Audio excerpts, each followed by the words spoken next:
Welcome back to ADU Adventures Building in Your Backyard. I'm James, and today's episode is a little different because today we're going to go somewhere that holds a special place in my family's heart. We're talking about San Marino, California. My wife grew up in San Marino. Her formative years happened there on those streets. She went to school there. She grew up under those old trees, and she experienced firsthand what makes that town feel different from almost anywhere else in Southern California.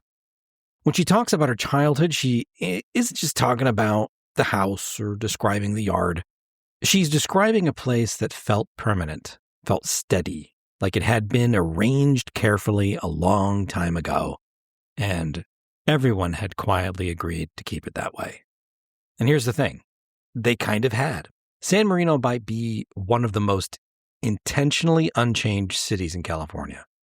And that's exactly why I want to talk about it today. Because San Marino is also at the center of one of the most dramatic ADU stories in the state. A homeowner who took her city all the way to the California Supreme Court over a garage. A state housing agency putting formal findings on paper, and a quiet legal reality that means this famously change-resistant town is now committed on paper to hundreds of backyard homes. So here's where we're going. First, a little bit of the history, because you can't understand San Marino's relationship with change unless you understand how the town was built and who lives there now. Second, the ADU fight told start to finish, so you can see exactly how the door opened. And third, the heart of it, what I believe ADUs actually mean for San Marino homeowners. It's about continuity. Keeping your family close on that ground your family worked so hard to hold. So if you own a home in San Marino or in a town that's a little bit like it, this one's for you. So let's dive in. A city built to stay the same. To understand San Marino, you have to go back before it was a city, when it was a ranch land sitting at the foot of the San Gabriel Mountains. In the 1800s, a rancher named James DeBarth Shorb ran a large estate there, and he named it San Marino after the Maryland farm where he was raised. Then in 1903, a railroad magnate named Henry E. Huntington, one of the wealthiest men in California, bought the San Marino ranch from the Shorb family and made it his personal estate. If the name Huntington sounds familiar, it should. The estate later became the Huntington Library, Art Museum, and the Botanical Gardens, one of the great cultural institutions in the country. And it still sits there, right in the middle of town. In fact, the Huntington's own historical exhibition on the founding families is where much of this early history is documented. Then in 1913, according to the city of San Marino's official history, the ranchos of Wilson, Patton, and Huntington, along with the smaller neighborhood ranchos, incorporated together as the city of San Marino. And here's a little detail I love. The city's first mayor was George S. Patton Sr., and yes, his son was that George S. Patton, the World War II general. That's the kind of history sitting quietly around San Marino. Now here's the part that explains everything that comes later. San Marino wasn't a town that grew up gradually and got zoned along the way. It was designed from its founding as a finished place. And the city is divided into zones by minimum lot size, and some of those minimums run past 30,000 square feet. San Marino is fewer than 13,000 people, less than 4 square miles, and has a zoning code that functioned like a preservation order for over a century. But while the zoning never changed, the people did, completely. The San Marino my wife grew up in was already transforming into the San Marino of today. And today's San Marino is one of the most remarkable communities in America. The U.S. Census Bureau estimates roughly 69% of San Marino's residents are Asian American, the majority of them Chinese and Taiwanese descent. And nearly half of the city's residents were born outside of the United States.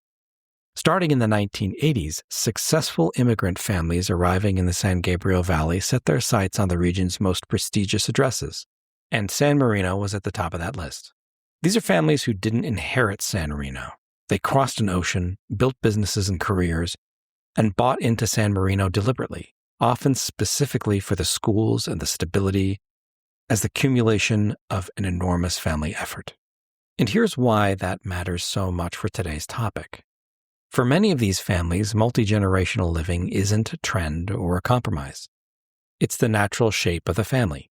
Grandparents helping raise grandchildren, adult children staying close, extended family on the same property or the same street. The instinct that San Marino's founders built into the zoning, permanence, roots, generational thinking, is the same instinct today's San Marino families carry culturally. The town and its people agree on the goal. They've just been using different tools. Which brings us to the fight. The big fight. The big ADU fight. Because when California's ADU laws arrived, the city government and the state went to war over backyards. And the story of that fight is the story of why every San Marino homeowner now has an option their city spent years trying to take off the table. So here it is, the fight over the backyards, San Marino's ADU story. Let me tell this in order because the sequence is everything. It's 2017. A San Marino homeowner named Cordelia Donnelly applied for a permit to build an ADU above her detached garage. Same footprint as the garage that was already standing. The city denied her. Their reasons under the local ordinance at the time were that her lot was too small, her proposed unit was too big, and the garage sat too close to the main house. Donnelly didn't accept that. A property rights law firm called Pacific Legal Foundation took her case, arguing that California's state ADU law overrides local restrictions like the ones San Marino used. The case went up through the courts, and in 2020, it reached the California Supreme Court, which declined to review it. So in the narrow technical sense, the city won. It successfully denied one homeowner's backyard unit. But here's the twist, and it's the hinge of the whole episode. While that case was winding through the courts, Sacramento was rewriting the rulebook. A package of ADU reforms took effect on January 1st, 2020, and it eliminated the exact tools San Marino used against Donnelly. Minimum lot sizes for ADU eligibility gone statewide. The size and the separation restrictions she ran into directly targeted. The state's own ADU handbook lays out the current framework. ADU approval in California is ministerial, meaning if a project meets the objective written standards, the city must approve it. No hearings, no neighborhood veto, no planning commissioner's personal taste. In other words, San Marino won a fight over rules that stopped existing almost immediately afterward. Donnelly lost her case, but every San Marino homeowner after her inherited a completely different playing field. Did the city adapt gracefully, though? Well, not exactly at first. In March 2024, San Marino adopted a brand new ADU ordinance, presented as bringing the city into compliance. The California Department of Housing and Community Development, or the HCD, the state's housing agency, reviewed it and, in written findings issued August 26, 2024, concluded that the new ordinance still didn't comply with state law. The findings, which are public, called out height limits below the state minimums, design review language that left room for subjective judgment, and denial procedures that didn't follow the state's rules, which require a city denying an ADU to say in writing within 60 days exactly what's deficient and how to fix it. And the state gave San Marino 30 days to respond. Now, if the story ended here, you might conclude that any city can just stall forever. Well, it can't. When I first explored building an ADU, I had lots of questions. Can we build one? What about permits? Who can we trust to get it done right? That's where Acton ADU made all the difference. For decades, we'd been building high-quality ADUs long before they were a trend. We know the process, from smart design to navigating permits without a hassle. More than builders, we help families plan for the future, and our 5-star reviews speak for themselves. So if you're serious about building an ADU, start with the right team. Get a free consultation from Acton ADU so we can show you what's possible. Visit actonadu.com or call 408-539-1908. You won't regret it. And this is the part almost nobody outside of City Hall understands. Every California city is required by the state to plan for its share of new housing. That share is called the Regional Housing Needs Assessment. San Marino's assigned share of the 2021 through 2029 cycle is 397 units. And here's the thing about a city that's fully built out. A single-family home with no vacant land, there's essentially only one way to get there, and that's backyard homes or ADUs.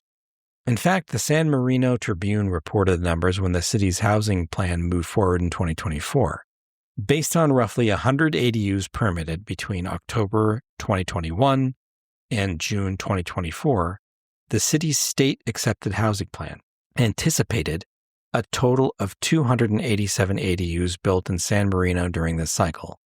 I'll say that again. San Marino's own adopted plan, the one that the state signed off on, projects 287 backyard homes by 2029. For a city of fewer than 13,000 people, that is a transformation, and it's one the city has legally committed to. Falling badly short isn't a free choice. It exposes the city to serious legal consequences under state housing law, which is precisely why the council approved the plan.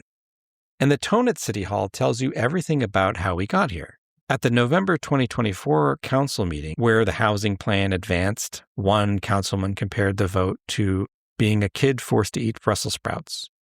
Nobody at the table liked it, but everyone understood that refusing would cost the city far more. The community development director in the Tribune's report framed the result as complying with the state mandates while preserving as much of the city's character as possible. Meanwhile, and I find this genuinely remarkable given the history, the city has started leaning in. San Marino's City Council voted unanimously to waive its ADU application fee for a year on proposed ADUs over 800 square feet. The city that once fought a homeowner to the Supreme Court over a garage is now quietly making it cheaper to apply. So here's the honest bottom line. And I say this as someone who genuinely loves this town. The question of whether ADUs are coming to San Marino has already been answered. The state law answered it. The courts closed the workarounds. And the city's own housing plan now depends on them. What remains is a little bit of friction. A building department with a reputation for scrutinizing every application, every setback, every design detail. The resistance can slow a project down. It can no longer stop one, though, which means the real questions left for San Marino homeowners are the good ones. What will these 287 backyard homes be? Who designs them well enough to pass an exacting review the first time? Do they honor the street they sit on or cheapen it? And most importantly, who are they really for? That last question is where I want to spend the rest of this episode, because I believe the most powerful use of an ADU in San Marino has almost nothing to do with what people fear, and almost everything to do with what this town and the families in it have always been about. The continuity math. Why staying is the new moving up. Let's talk about numbers for just a second, because San Marino, well, the numbers tell a family story.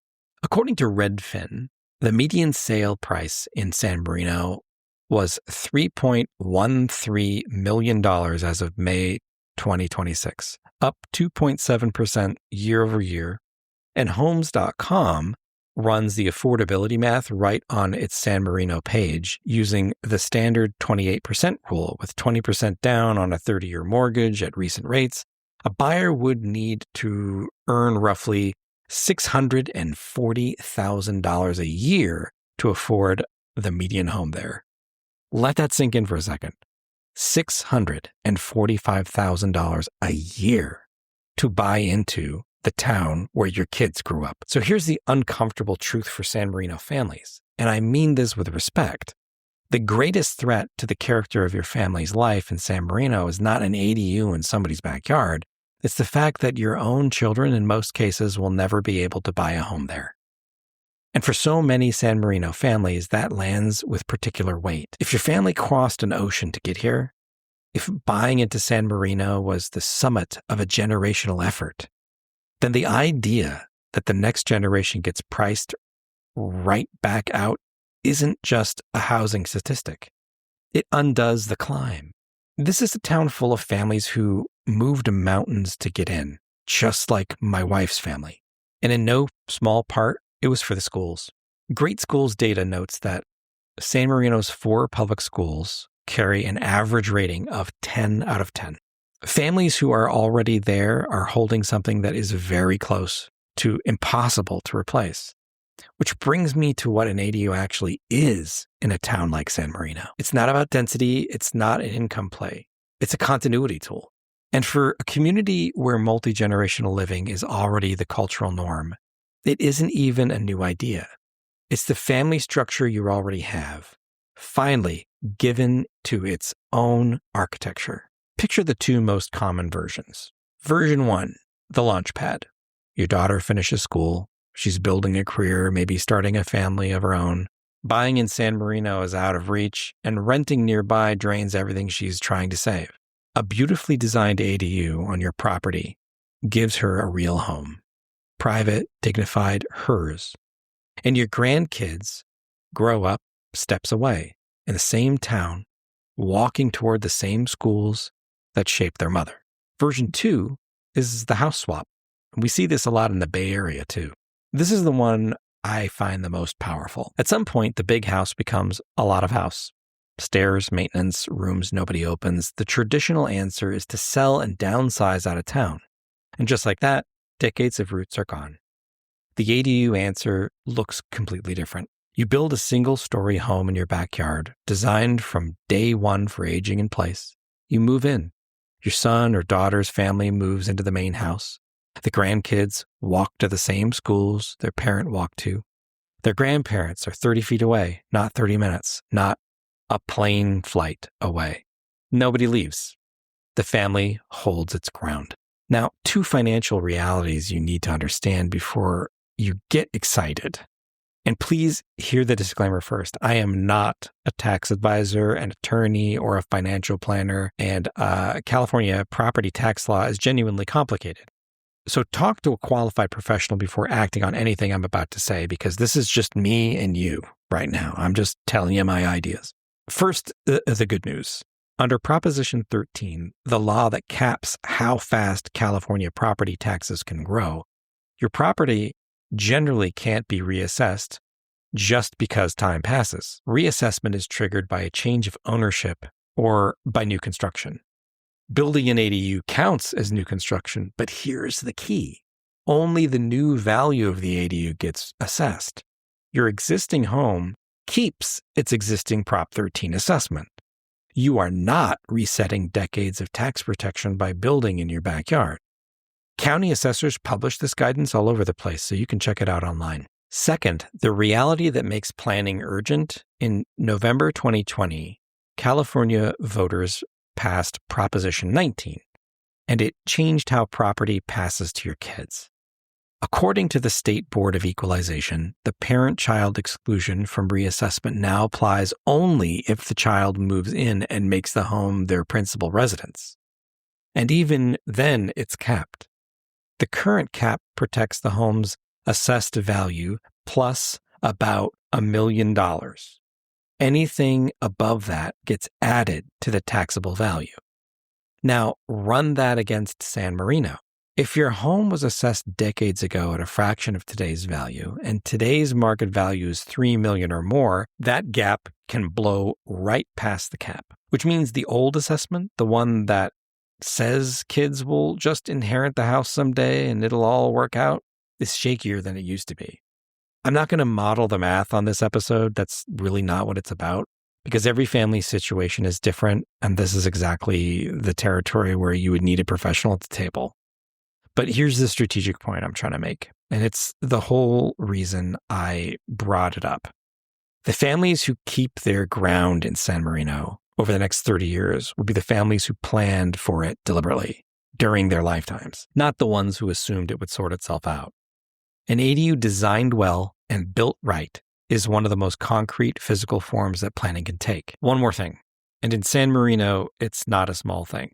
Quality and specifically getting it right the first time. Remember, what we covered earlier, this is a city whose building department has spent years looking for reasons to say no, and whose review standards by state mandate must now be objective. That changes what winning looks like. A design that meets every written standard on the first submission sails through a 60-day ministerial review. A design with soft spots invites exactly the friction this city is known for. Comment cycles, resubmittals, months of delay. In San Marino, design excellence isn't just aesthetics. It's the difference between building this year and building eventually. And the aesthetic bar should be high anyway, because this is San Marino. A cheap, boxy unit dropped behind a 1920s estate home doesn't just fail the homeowner, it fails the street and the community. So I'd argue San Marino homeowners shouldn't be asking how to stop ADUs. That question has been settled. The harder and better question is, if 287 of these are coming to my town, what does mine look like when it's done right?